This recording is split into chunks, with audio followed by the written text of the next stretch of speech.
Hello दोस्तों, स्वागत है आपका सरस्वती इंस्टीट्यूट में। तो दोस्तों, जैसा कि आप जानते हैं कि आपका एमए सेकंड सेमेस्टर का एग्ज़ाम कल से स्टार्ट है और आपकी टाइमिंग क्या है, तो 3 से साढ़े 4 बजे तक आपका एग्ज़ाम होना है। आपका एग्ज़ाम 1.5 घंटे का होगा, जिसमें कुल 100 क्वेश्चन होंगे। इनमें से आपको 75 क्वेश्चन करने होंगे।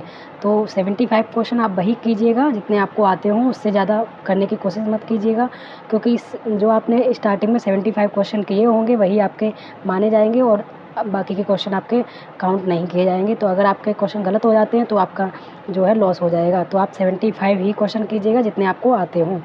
तो मैं आपको इस वीडियो में PYQ जो है वो पढ़ाऊँगी। यूनिट वाइज जो हम लोग पढ़ रहे थे वो नहीं पढ़ेंगे, क्योंकि तो सारा निचोड़ इस PYQ में पढ़ने के बाद हमें आइडिया लग जाएगा कि हमारी तैयारी कैसी है।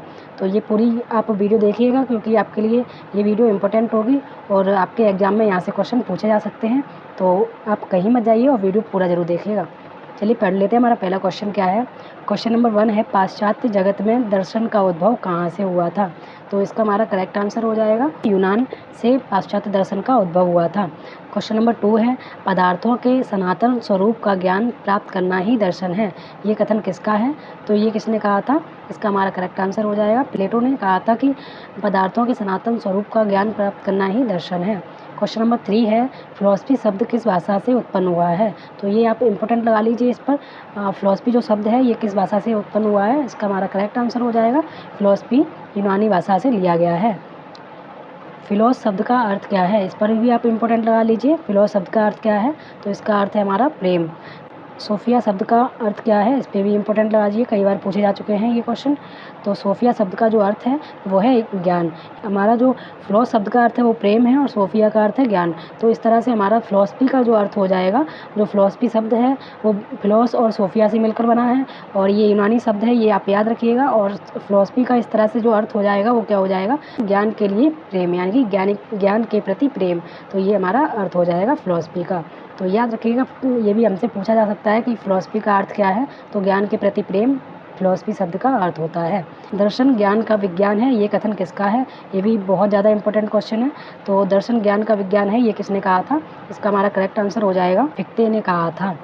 दर्शन बोध क्रिया का विज्ञान और उसकी आलोचना है, ये किसने कहा था, तो ये कहा था बोध किससे करेंगे, कांट से करेंगे। तो आप इसको ट्रिक से याद कर सकते हैं। मैंने जो ट्रिक बनाई थी, इसकी पहली जो दर्शन ज्ञान का विज्ञान है, इसकी ट्रिक क्या है, जैसे आपको मतलब ज्ञान ही नहीं है कि आपको फीते कैसे बांधने हैं, तो जैसे जूते के जो फीते होते हैं वो आपको कैसे बांधने हैं, तो अगर आपको ज्ञान है तभी तो आप बांध पाएंगे, नहीं तो नहीं बांध पाएंगे।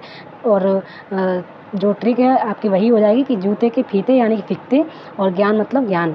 तो फीते आप तभी सही से बांधेंगे जब आपको ज्ञान होगा। तो दर्शन ज्ञान का विज्ञान है, इसकी ट्रिक आप याद रखिएगा और इसका आंसर जो है वो फिकते हो जाएगा। और हमारा नेक्स्ट जो क्वेश्चन था, दर्शन बोध क्रिया का विज्ञान है और उसकी आलोचना है, इसको कैसे याद करेंगे, तो इसकी भी ट्रिक है।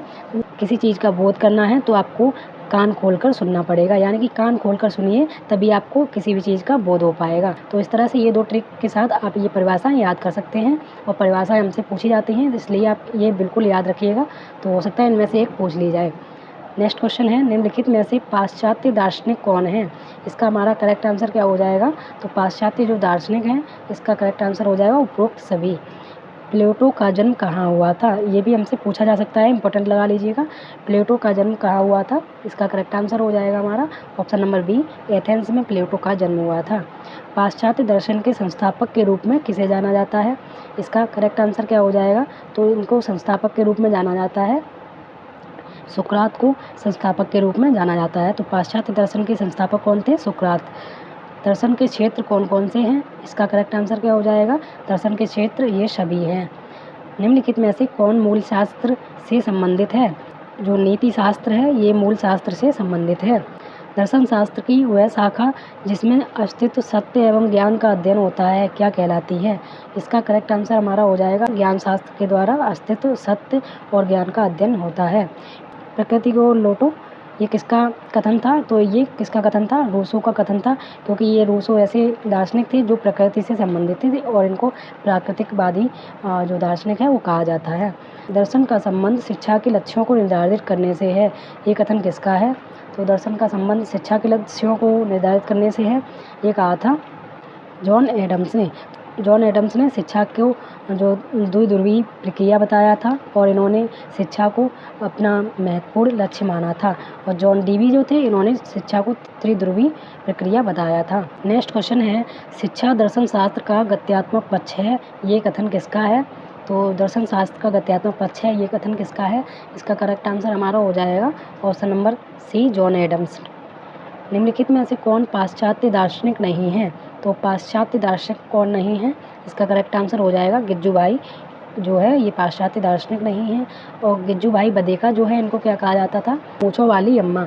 तो मूंछों वाली माई इनको कहा जाता है, गिज्जूभाई को, ये याद रखिएगा। क्वेश्चन नंबर 18 है, अपनी साधारण अवस्था में शिक्षा सिद्धांत ही दर्शन है, ये कथन किसका है?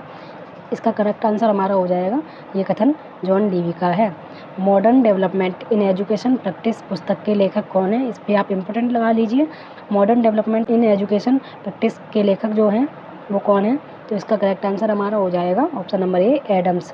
दर्शन का एक महत्वपूर्ण कार्य यूनानी दर्शन के समय से आज तक संतोषप्रद जीवन के लक्ष्यों एवं सामग्री को निर्धारित करना है, ये कथन किसका है? ऑप्शन नंबर डी, अरस्तु। आदर्शवाद वह सिद्धांत है जो अंतिम सत्ता को आध्यात्मिक मानता है, यह कथन किसने कहा था? तो इसका करेक्ट आंसर हमारा हो जाएगा option number C, D M. Datta. आदर्शवाद के रूप हैं, आदर्शवाद के कौन कौन से रूप हैं? इसका करेक्ट आंसर हो जाएगा उपर्युक्त सभी। आदर्शवाद के अनुसार शिक्षा के उद्देश्य क्या हैं? आत्मानुभूति। प्लेटो का शिष्य कौन था? तो प्लेटो का शिष्य कौन था? इसका करेक्ट आंसर हमारा हो जाएगा, प्लेटो का शिष्य था ये अरस्तु था। और प्लेटो के जो गुरु थे वो कौन थे? तो सुकरात थे। तो आप इनको ऐसे याद रखिएगा, सबसे पहले क्या आए? तो सुकरात आए सबसे पहले, सुकरात के बाद में प्लेटो आए, प्लेटो के बाद में अरस्तु आए। तो इस तरह से आप इनके गुरु और शिष्यों को याद रख सकते हैं। तो याद रखिएगा, सबसे पहले सुकरात, फिर प्लेटो, फिर अरस्तु। इसके बाद में डेकार्टे ने किस शिक्षण विधि को अपनाया? तो इसका हमारा करेक्ट आंसर हो जाएगा, डेकार्टे ने निगमन विधि को अपनाया था। निम्नलिखित में से किसने शिक्षण विधि के रूप में आगमन एवं निगमन विधि का प्रयोग किया था? आगमन एवं निगमन विधि किसकी है? ये बहुत ही इम्पोर्टेंट विधि है, ये यूपी टेट में भी पूछी गई है कई बार, तो इसको याद रखिएगा। आगमन एवं निगमन विधि जो है ये अरस्तु ने दी थी। फ्रोवेल ने विद्यालय की तुलना किससे की है? फ्रोवेल ने विद्यालय की तुलना किससे की है? तो उद्यान से की है। निम्नलिखित में से कौन आदर्शवादी विचारक नहीं है? आदर्शवादी विचारक कौन नहीं है इसमें? तो ये रूसो हो जाएंगे, क्योंकि ये प्रकृतिवादी थे।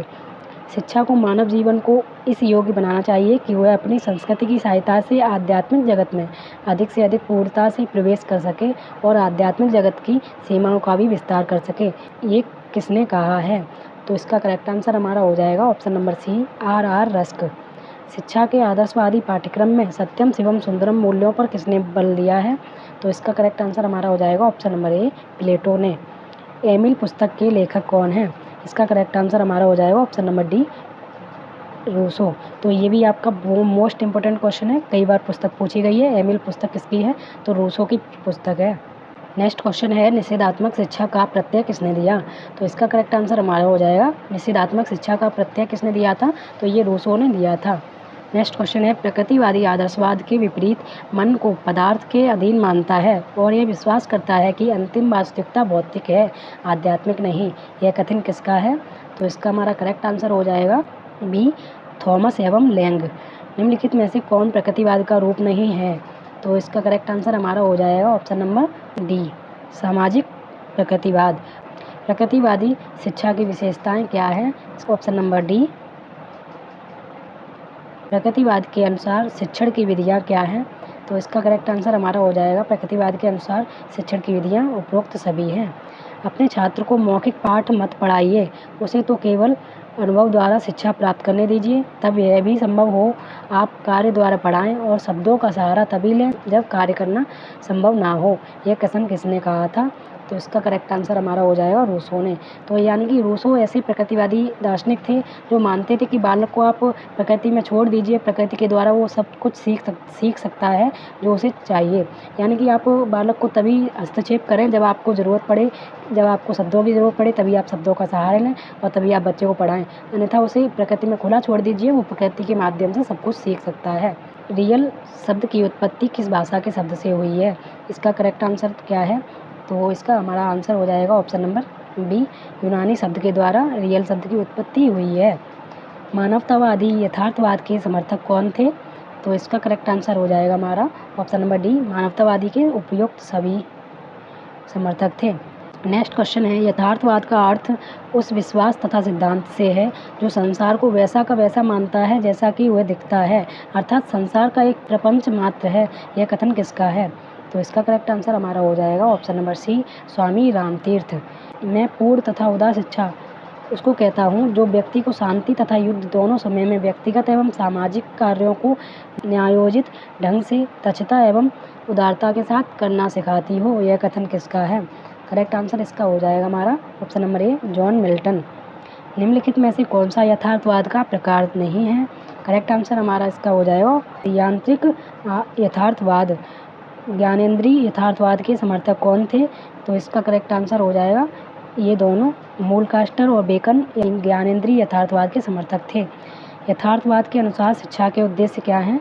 तो ये सभी जो हैं शिक्षा के उद्देश्य हैं। नेक्स्ट क्वेश्चन है, यथार्थवादी शिक्षा की विशेषताएं क्या है? तो इसका करेक्ट आंसर हो जाएगा उपरोक्त सभी। यथार्थवादी पाठ्यक्रम को कितने भागों में बांटा जा सकता है? तो इसका करेक्ट आंसर हमारा हो जाएगा ऑप्शन नंबर सी, यथार्थवादी को प्राथमिक और गौड़ विषय में बांटा जा सकता है। प्रैग्मेटिकोस शब्द का जो संबंध है वो किस भाषा से है? तो इसका करेक्ट आंसर हमारा हो जाएगा, इस भाषा का संबंध जो है वो ग्रीक भाषा से है। प्रैग्मा शब्द का अर्थ क्या है? तो इसका करेक्ट आंसर हमारा हो जाएगा एक किया गया कार्य। तो ये दोनों आप इम्पोर्टेंट लगा लीजिए, पूछे गए हैं कई बार। प्रयोजनवाद हमें अर्थ का सिद्धांत, सत्य का सिद्धांत, ज्ञान का सिद्धांत और वास्तविकता का सिद्धांत देता है। यह कथन किसका है? तो 49 नंबर का हमारा आंसर हो जाएगा ऑप्शन नंबर सी। प्रेट ने कहा था कि प्रयोजनवाद का अर्थ जो है वो सत्य का सिद्धांत, अर्थ का सिद्धांत और ज्ञान का सिद्धांत, वास्तविकता का सिद्धांत होता है। प्रयोजनवाद के रूप कौन कौन से हैं? तो करेक्ट आंसर हमारा हो जाएगा उपरोक्त सभी प्रयोजनवाद के रूप हैं। प्रयोजनवादी विचारधारा के जनक कौन थे? तो इसका करेक्ट आंसर हमारा हो जाएगा चार्ल्स सैंडर्स पियर्स प्रयोजनवादी विचारधारा के जनक थे। जॉन डीवी का शिष्य कौन था? जॉन डीवी के शिष्य कौन थे? तो किलपैट्रिक जॉन डीवी के शिष्य थे, पूछे जा सकते हैं, इस पर भी आप इम्पोर्टेंट लगा लीजिए। किलपैट्रिक द्वारा किस विधि का आविष्कार किया गया था? तो किलपैट्रिक के द्वारा प्रोजेक्ट विधि का आविष्कार किया गया था। इम्पोर्टेंट क्वेश्चन है। दास कैपिटल पुस्तक किसने लिखी? तो इम्पोर्टेंट पुस्तक है, इस पर आप लगा लीजिए इम्पोर्टेंट, क्योंकि दास कैपिटल पुस्तक किसने लिखी है ये हमसे पूछा गया है। तो इसका करेक्ट आंसर हो जाएगा option number A, Karl Marx के द्वारा दास कैपिटल पुस्तक लिखी गई है। कार्ल मार्क्स किस देश के निवासी थे? कार्ल मार्क्स किस देश के निवासी थे? इसका करेक्ट आंसर हो जाएगा जर्मनी के निवासी थे। विश्लेषणात्मक दर्शन के प्रणेता कौन थे? तो इसका करेक्ट आंसर हो जाएगा दोनों, यानी कि जी.ई. मूर और बर्ट्रैंड रसेल, ये विश्लेषणात्मक दर्शन के प्रणेता थे। विश्लेषणात्मक दर्शन को किस अन्य नाम से जाना जाता है? इसका करेक्ट आंसर हो जाएगा ऑप्शन नंबर ए, भाषाई दर्शन के द्वारा। भाषाओं के अध्ययन एवं प्रत्ययों के तार्किक विश्लेषण पर बल देने वाला दर्शन कौन सा है? विश्लेषणात्मक दर्शन। किसने अपने दर्शन का वर्णन तार्किक परमाणुवाद के रूप में किया है? तो इसका भी हमारा करेक्ट आंसर हो जाएगा बर्ट्रैंड रसेल। तार्किक परमाणुवाद का विकास किस शताब्दी में हुआ था? तार्किक परमाणुवाद का जो विकास है ये किस शताब्दी में हुआ था? करेक्ट आंसर हमारा हो जाएगा 20वीं शताब्दी में। डी स्कूलिंग सोसाइटी पुस्तक के लेखक कौन है? काफ़ी ज़्यादा इंपॉर्टेंट पुस्तक है, ये पूछी गई है। तो डी स्कूलिंग सोसाइटी के जो लेखक हैं वो कौन है? इवान इलिच इसके लेखक हैं। डी स्कूलिंग की विशेषताएं क्या हैं? तो इसका करेक्ट आंसर हो जाएगा ऑप्शन नंबर डी, उपर्युक्त सभी। प्रतिबिंब और कार्रवाई के माध्यम से किसी की सामाजिक वास्तविकता के बारे में एक महत्वपूर्ण जागरूकता विकसित करने की प्रक्रिया है। इसका करेक्ट आंसर हो जाएगा समाजीकरण। पाउलो फ्रेरे कौन थे? तो ये दार्शनिक और शिक्षाविद दोनों थे। पाउलो फ्रेरे किस देश के निवासी थे? इसका हमारा करेक्ट आंसर हो जाएगा ब्राज़ील के निवासी थे, इस पर आप इम्पोर्टेंट लगा लीजिए। एक संवादात्मक दृष्टिकोण का प्रस्ताव किसने दिया जिसमें छात्र अपनी शिक्षा में सक्रिय एजेंट बन जाते हैं? तो इसका करेक्ट आंसर हमारा हो जाएगा option number C, Paulo Freire. Pedagogy of the oppressed पुस्तक के लेखक कौन है? तो इसका करेक्ट आंसर हो जाएगा option number A, Paulo Freire. John Dewey किस देश के निवासी थे? करेक्ट आंसर हमारा हो जाएगा अमेरिका, और ये जो है टेट के लिए भी इम्पोर्टेंट क्वेश्चन है, तो आप इनको अच्छे से कीजिएगा। ये मत सोचिएगा कि आपका एग्ज़ाम निकल गया तो आप इसको छोड़ दें, ऐसा नहीं है, आप अच्छे से याद कर लीजिएगा क्योंकि यूपी टेट में ये क्वेश्चन पूछे जाते रहते हैं। नेक्स्ट क्वेश्चन है डेमोक्रेसी एंड एजुकेशन पुस्तक के लेखक कौन है। ये मोस्ट इम्पोर्टेंट पुस्तक है डेमोक्रेसी एंड एजुकेशन, तो इसका करेक्ट आंसर हमारा हो जाएगा ऑप्शन नंबर ए जॉन डीवी। जॉन डीवी किस विचारधारा के समर्थक थे, तो इसका करेक्ट आंसर हमारा हो जाएगा ये लोकतांत्रिक विचारधारा और सामंतवादी विचारधारा के समर्थक थे। विद्यालय को समाज का प्रतिनिधि होना चाहिए, ये कथन किसने कहा था।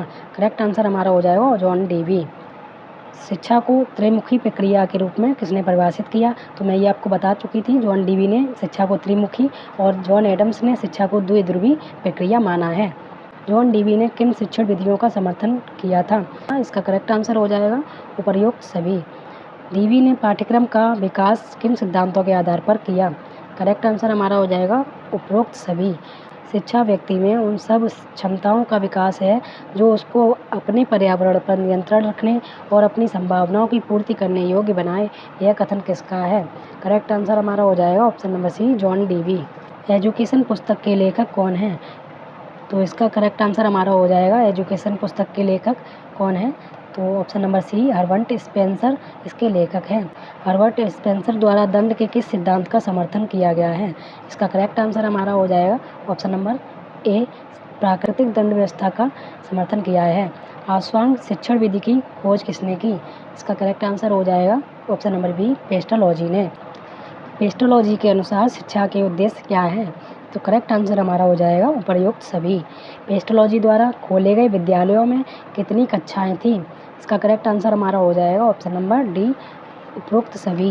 पेस्टोलॉजी के प्रसिद्ध स्कूल का नाम क्या था, तो इसका करेक्ट आंसर हो जाएगा burden institute.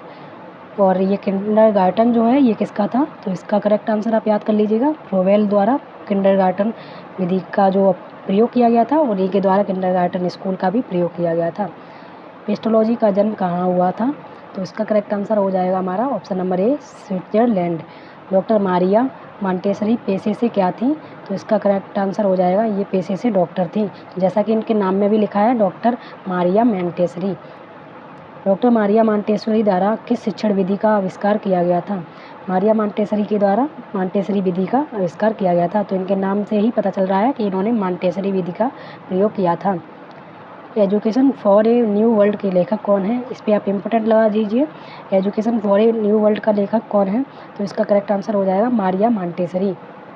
Doctor Maria Montessori द्वारा बताए गए शिक्षा के उद्देश्य क्या हैं, इसका करेक्ट आंसर हो जाएगा हमारा ऑप्शन नंबर डी उपरोक्त सभी।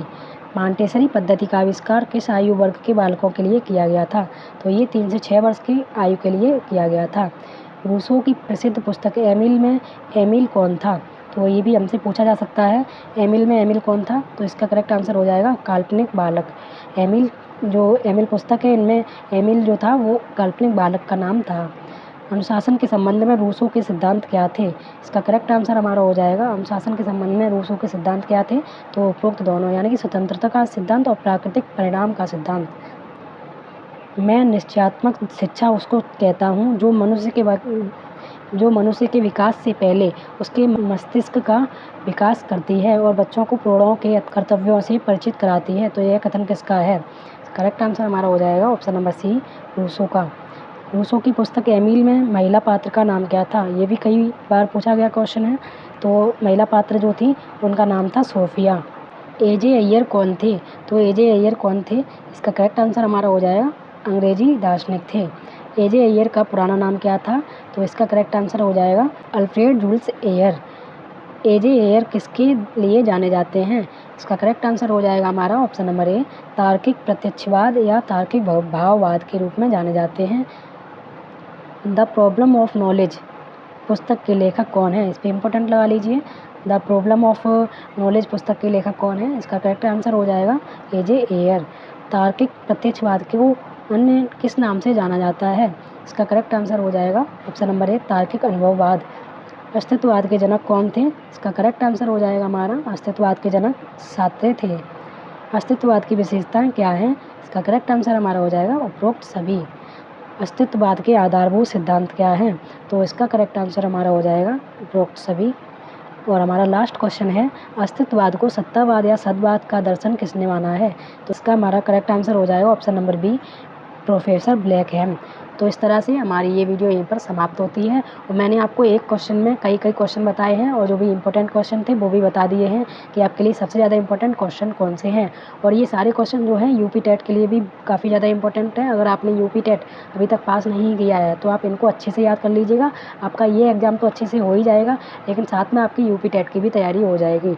तो इस तरह से हमारा जो पेपर फर्स्ट था वो कंप्लीट हो गया, PYQ इसके कंप्लीट हो गए हैं। तो कल आपका एग्ज़ाम है, अच्छे से दीजिए। बाकी का एग्ज़ाम में आपका कैसे क्वेश्चन पूछे जाते हैं और कितने क्वेश्चन आपको इसमें से देखने को मिलते हैं, ये आप हमें कमेंट में बता दीजिएगा। और आपका एग्ज़ाम कैसा गया ये भी आप कमेंट में बता दीजिएगा। तब तक के लिए आपको ऑल द बेस्ट और आप अपना एग्ज़ाम अच्छे से कीजिएगा। चलिए मिलते हैं नई वीडियो के साथ, तब तक के लिए जय हिंद।